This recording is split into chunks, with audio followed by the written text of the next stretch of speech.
સુદર્શન ચક્રનું અંશ યાત્રાધામ દ્વારકાની પવિત્ર ગોમતી નદી.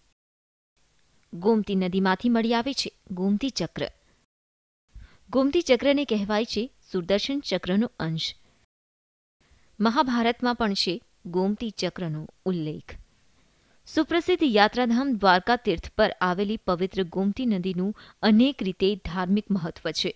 આ પવિત્ર ગોમતી નદીના વહેણમાં અનેક સંપત્તિઓ મળી આવી છે. તેમાંનું એક છે ગોમતી ચક્ર, જે એકમાત્ર દ્વારકાની પવિત્ર ગોમતી નદીમાંથી મળી આવી છે. 1 રૂપિયાથી 1000 સુધીમાં મળી આવતા આ ગોમતી ચક્રને લઈને કેટલીક માન્યતાઓ પણ છે. જ્યોતિષીઓના કહેવા મુજબ ગોમતી ચક્રને કોઈપણ રાશિના લોકો યોગ્ય વિધિ કરીને તર્જની આંગળીમાં પહેરવાથી લાભ તેમજ અનેક મુશ્કેલીઓ સામે રક્ષણ મળે છે.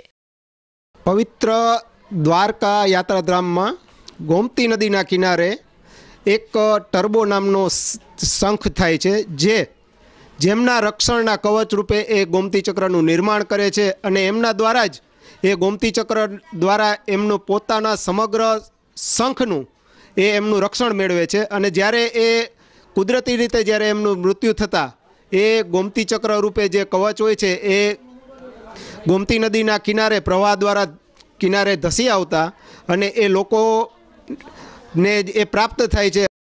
ગોમતી ચક્રનો હિન્દુ ગ્રંથ મહાભારતમાં પણ ઉલ્લેખ કરાયો છે.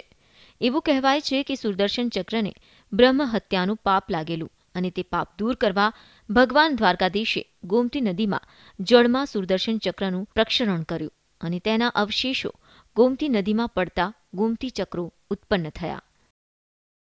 મહાભારતમાં એવો ઉલ્લેખ છે કે સુદર્શન ચક્રને બ્રહ્મહત્યાનું પાપ લાગેલું, એ પાપ દૂર કરવા માટે ગોમતીના જળમાં સુદર્શન ચક્રનું ભગવાને પ્રક્ષાલન કર્યું. હવે એના અંશોમાંથી ગોમતી ચક્રનો જન્મ થયો હોય એવી એક માઇથોલોજીકલ સ્ટોરી છે. ગોમતી ચક્રનું વિશેષ એનાલિસિસ કરવામાં આવતા કેલ્શિયમનું પ્રમાણ વધારે જોવા મળ્યું. ત્યારે એવું પણ કહેવાય છે કે કેલ્શિયમની ઉણપ જેવા રોગોથી પીડાતા લોકોને ગોમતી ચક્ર ધારણ કરવાથી પણ ઘણા ફાયદા થાય છે.